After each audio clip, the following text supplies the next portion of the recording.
बिस्मिल्लाहिर्रहमानिर्रहीम। अस्सलाम वालेकुम viewers, my name is Fayaz Waheed.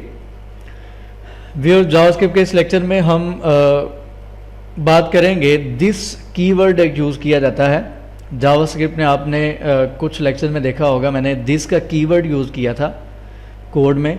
तो कुछ स्टूडेंट्स की तरफ से क्वेश्चन था कि सर थोड़ा सा ये एक्सप्लेन कर दें कि ये किस लिए यूज़ किया जाता है। तो इंशाल्लाह आज के लेक्चर में मैं इसको थोड़ा सा एक्सप्लेन कर दूँ एग्जाम्पल के साथ। फिर नेक्स्ट हम जो डेट का ऑब्जेक्ट है उसके बारे में बात करेंगे, उसके डिफरेंट मेथड्स हम इंशाल्लाह देखेंगे। दिस का कीवर्ड बेसिकली किस लिए यूज़ किया जाता है और इसका मकसद क्या है। दिस का जो कीवर्ड है, नॉर्मली आपको पता है कि हम किसी भी चीज़ को पॉइंट आउट करने के लिए दिस का वर्ड यूज़ करते हैं। इंग्लिश की अगर हम बात करें तो उसमें भी हम दिस का जो वर्ड है या कीवर्ड हम जो यूज़ करते हैं उसका मकसद क्या होता है, किसी चीज़ को पॉइंट आउट करना। फॉर एग्जांपल टेबल है, ठीक है, टेबल के लिए हम दिस का वर्ड यूज़ कर लेते हैं। बिल्डिंग है, उसके लिए हम दिस बिल्डिंग को पॉइंट आउट करते हैं दिस का कीवर्ड यूज़ करते हुए। तो यहाँ पे भी ऐसे ही है कि हमने यहाँ पे कुछ जो कोड राइट किया होगा या कोई फंक्शन है उसमें कोड होगा, कोई भी कोड होगा, हम दिस का कीवर्ड यूज़ करते हुए उस कोड को पॉइंट आउट करेंगे कि इस कोड को यूज़ करना है। तो बेसिकली ये मकसद होता है दिस कीवर्ड का। तो हम यहाँ पे एक एग्जांपल देखते हैं, इंशाल्लाह आपको समझ आ जाएगी। यहाँ पे सबसे पहले मैं एक ऑब्जेक्ट क्रिएट करता हूँ स्टूडेंट के नाम से। लास्ट लेक्चर में मैंने आपको डिटेल में बताया था कि ऑब्जेक्ट हम किस तरीके से क्रिएट करते हैं। यहाँ पे स्टूडेंट के नाम से मैंने एक ऑब्जेक्ट लिया है, उसको हम यहाँ पे कुछ वैल्यूज़ लेते हैं। For example first name Fayaz. आपको पता है कि जब भी आपने वेरिएबल का नेम फॉर एग्जांपल यूज़ करना है, जैसे मैंने यहाँ पे फर्स्ट नेम यूज़ किया तो इसके अंदर दो वर्ड्स हैं फर्स्ट नेम। तो हमने सेकंड जो वर्ड होता है उसका जो फर्स्ट लेटर है उसको कैपिटल यूज़ करना होता है। और यहाँ पे मैंने फर्स्ट नेम में वैल्यू एक ली है फयाज, और यहाँ पे हमने उसको इन्वर्टेड कोमास या डबल कोट्स में राइट किया है क्योंकि ये एक स्ट्रिंग के तौर पे यूज़ किया जाएगा। उसके बाद कॉमा। नेक्स्ट हम यहाँ पे वैल्यू लेते हैं लास्ट नेम वहीद, और यहाँ पे कॉमा। ये मैंने यहाँ पे दो वैल्यूज़ ली हैं। स्टूडेंट का एक ऑब्जेक्ट क्रिएट किया, उसकी दो वैल्यूज़ हैं फर्स्ट नेम लास्ट नेम। हम यहाँ पे एक फंक्शन यूज़ करेंगे, ठीक है। यहाँ पे फॉर एग्जांपल मैं राइट करता हूँ फुल नेम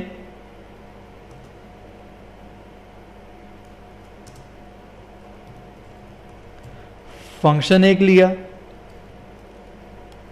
ठीक है। हमने यहाँ पे जो थर्ड यहाँ पे मैं वैल्यू यूज़ कर रहा हूँ वो है फुल नेम, और उसको मैंने यहाँ पे उसके साथ एक फंक्शन यूज़ कर लिया है। फंक्शन को हम यहाँ पे डिफ़ाइन करते हैं, या यहाँ पे फॉर एग्जांपल मैं राइट करता हूँ रिटर्न। जैसे ही फंक्शन को कॉल किया जाए तो हमारे पास जो आंसर आना चाहिए वो क्या आएगा, स्टूडेंट डॉट फर्स्ट नेम, यानी कि स्टूडेंट का फर्स्ट नेम आ जाए और लास्ट नेम आ जाए। दरमियान में स्पेस के लिए हम ये इन्वर्टेड कोमास यूज़ करते हैं, और यहाँ पे मैं राइट करता हूँ स्टूडेंट डॉट लास्ट नेम, ठीक है। इसको सेव करें। अब यहाँ पे मैंने क्या किया है, एक यहाँ पे ऑब्जेक्ट हमने लिया है स्टूडेंट के नाम से, first name second name last name और यहाँ पे फुल नेम। तीन मैं यहाँ पे वैल्यूज़ यूज़ कर रहा हूँ, और फयाज वहीद। और थर्ड में हमने यहाँ पे क्या यूज़ किया है, एक फ़ंक्शन ले लिया है और फंक्शन को हमने यहाँ पे डिफ़ाइन कर दिया है। अगर हम इस फंक्शन को कॉल करते हैं, डायरेक्ट कॉल कर लें या वेरिएबल को यूज़ कर लें। फॉर एग्जांपल मैं एक वेरिएबल यूज़ करता हूँ रिज़ल्ट के नाम से, और यहाँ पे हम फंक्शन को कॉल करते हैं स्टूडेंट डॉट फुल नेम, ठीक है। ये हमने फंक्शन को कॉल किया, और यहाँ पे आउटपुट दिखाने के लिए डॉक्यूमेंट डॉट राइट रिज़ल्ट। इसको सेव करें, रिफ्रेश करें तो आपके सामने यहाँ पे आउटपुट में फयाज वहीद नज़र आ रहा है। अब देखें ये सारे का सारा जो प्रोग्राम है ये वर्क किस तरीके से कर रहा है। हमने यहाँ पे फर्स्ट ऑफ ऑल एक स्टूडेंट का ऑब्जेक्ट क्रिएट किया और ऑब्जेक्ट में हमने यहाँ पे 3 वैल्यूज़ ली हैं। एक यहाँ पे फ़याज़ फर्स्ट नेम, सेकंड हमने यहाँ पे वहीद लास्ट नेम, और थर्ड जो फुल नेम हमने यहाँ पे कॉन्स्टेंट यूज़ किया है, उसमें हमने एक फ़ंक्शन लिया है और फंक्शन को मैंने यहाँ पे डिफ़ाइन कर दिया है कि जैसे ही फंक्शन को कॉल की जाए तो वो रिटर्न करेगा किसका, स्टूडेंट का फर्स्ट नेम और स्टूडेंट का लास्ट नेम। यानी कि स्टूडेंट का फर्स्ट नेम क्या है, फ़याज़ है, स्टूडेंट का लास्ट नेम क्या है, वहीद है। तो इसलिए हमने यहाँ पे ये क्या यूज़ किया, ऑब्जेक्ट नेम, और ये नेक्स्ट क्या है, ये प्रॉपर्टी नेम है। स्टूडेंट डॉट फर्स्ट नेम, ये ऑब्जेक्ट नेम, और उसके बाद हमने यहाँ पे क्या यूज़ किया, ये प्रॉपर्टी नेम।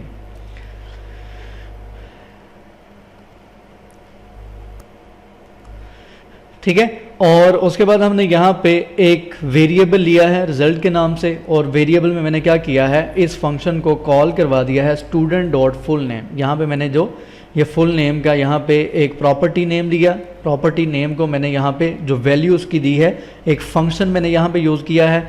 यानी कि अब हमने स्टूडेंट में जो फंक्शन है उसको मैंने यहाँ पे कॉल करवा दिया स्टूडेंट डॉट फुल नेम के नाम से, और यहाँ पे जैसे ही आंसर आएगा, वो जो भी रिज़ल्ट आएगा वो इस वेरिएबल में चला जाएगा, और यहाँ पे नेक्स्ट लाइन में डॉक्यूमेंट डॉट राइट के ज़रिए हमने उस वेरिएबल में जो भी आंसर आएगा उसको स्क्रीन पे डिस्प्ले करवा दिया, और आपके सामने ये फ़याज़ वहीद यहाँ पे आउटपुट नज़र आ रही है। तो बेसिकली ये वर्क किस तरीके से करेगा, ये वाला जो हमारे पास ये जो हमने फंक्शन यहाँ पे यूज़ किया है, फंक्शन हमने यहाँ पे डिफ़ाइन किया है, ये वाला उस टाइम एग्जीक्यूट करेगा जब यहाँ पे इस फंक्शन को कॉल किया जाएगा। ठीक है, स्टूडेंट डॉट फुल नेम, जब इस फंक्शन को कॉल किया जाएगा उस टाइम ये वाला जो फंक्शन है ये यहाँ पे एग्जीक्यूट होगा और रिजल्ट हमारे पास आएगा। इस जैसे ही फंक्शन को कॉल किया जाएगा उसके बाद ये वाली जो 2 लाइंस आपको नज़र आ रही हैं ये एग्जीक्यूट होंगी, उससे पहले नहीं होगी। ठीक है, अच्छा यहाँ पे अगर आप देखें तो यहाँ पे लिखा है स्टूडेंट डॉट फर्स्ट नेम, यानी कि स्टूडेंट का फर्स्ट नेम हमें चाहिए, स्टूडेंट का लास्ट नेम हमें चाहिए। इसका मतलब ये है कि हम यहाँ पे ये जो स्टूडेंट का वेरिएबल है इसके ऊपर हम डिपेंड कर रहे हैं। यानी कि अगर मैं यहाँ पे फॉर एग्जांपल स्टूडेंट का नेम चेंज करता हूँ, हम यहाँ पे स्टूडेंट का नेम चेंज करते हैं। फॉर एग्जांपल मैं यहाँ पे राइट करता हूँ var student2 is equal to student. ठीक है, मैंने क्या किया कि जो स्टूडेंट का वेरिएबल था उसको मैंने रिप्लेस करवा दिया स्टूडेंट2 के साथ। ठीक है, वेरिएबल का नेम मैं चेंज कर रहा हूँ, इसको मैं यहाँ पे फ़िलहाल कमेंट्स में करता हूँ, और यहाँ पे स्टूडेंट2 का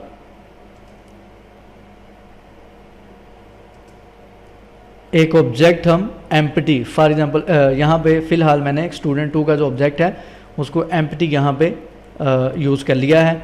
और लास्ट पे अब हम क्या करते हैं, डॉक्यूमेंट डॉट राइट में अब हम फंक्शन को कॉल करने लगे हैं स्टूडेंट डॉट, यही वाला मैं इसको कॉपी करता हूँ यहाँ से,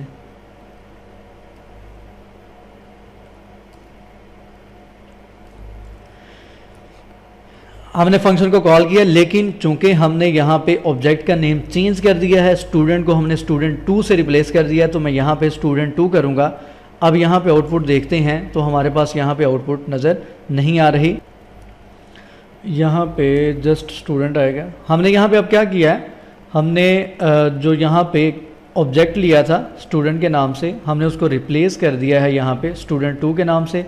जब हमने स्टूडेंट2 डॉट फुल नेम यानी कि वेरिएबल नेम चेंज करके फंक्शन को कॉल किया है, तो हमारे पास यहाँ पे जो आउटपुट में आ रहा है वो आ रहा है अनडिफाइंड, यानी कि फर्स्ट नेम भी अनडिफाइंड है, लास्ट नेम भी अनडिफाइंड है। क्यों अनडिफाइंड है, क्योंकि यहाँ पे तो हमने स्टूडेंट डॉट फर्स्ट नेम लिखा है, लेकिन हम कॉल यहाँ पे कर रहे हैं स्टूडेंट2 डॉट फुल नेम, यानी कि वेरिएबल नेम हमने चेंज कर दिया है।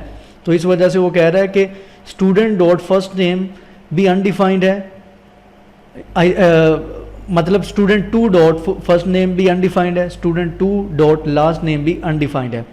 तो ये जो एक प्रॉब्लम है, यानी कि हमें यहाँ से ये नज़र आ रहा है कि ये हमारे पास जो रिज़ल्ट है ये डिपेंड कर रहा है जो फंक्शन में डिफाइन किए डिपेंड कर रहा है जो वेरिएबल नेम है उसके ऊपर। यानी कि अगर वेरिएबल का नेम आप यहाँ पे राइट नहीं करते या चेंज कर देते हैं तो आपके पास आउटपुट नहीं आती। तो इसके लिए हम क्या करते हैं, हम एक कीवर्ड यूज़ करते हैं, दिस का कीवर्ड यूज़ करते हैं। ठीक है, दिस का कीवर्ड क्या करेगा, वो यहाँ पे कोई भी आप वेरिएबल नेम चेंज करें, कोई भी वेरिएबल नेम लें, वो जस्ट क्या करेगा, वो पॉइंट आउट करेगा कि दिस डॉट फर्स्ट नेम, यानी कि ये जो हमारे पास ये जो हमने ऑब्जेक्ट लिया है, ठीक है, इसमें जो भी फर्स्ट नेम है और जो भी लास्ट नेम है उसको पॉइंट आउट कर देगा। This dot first name, this dot last name, वो हमारे पास आउटपुट आ जाएगी। इसको सेव करते हैं, अगर रिफ्रेश करें तो अब आपके सामने फ़याज़ वहीद आ रहा है। हालांकि मैंने यहाँ पे जो कॉल किया है वो स्टूडेंट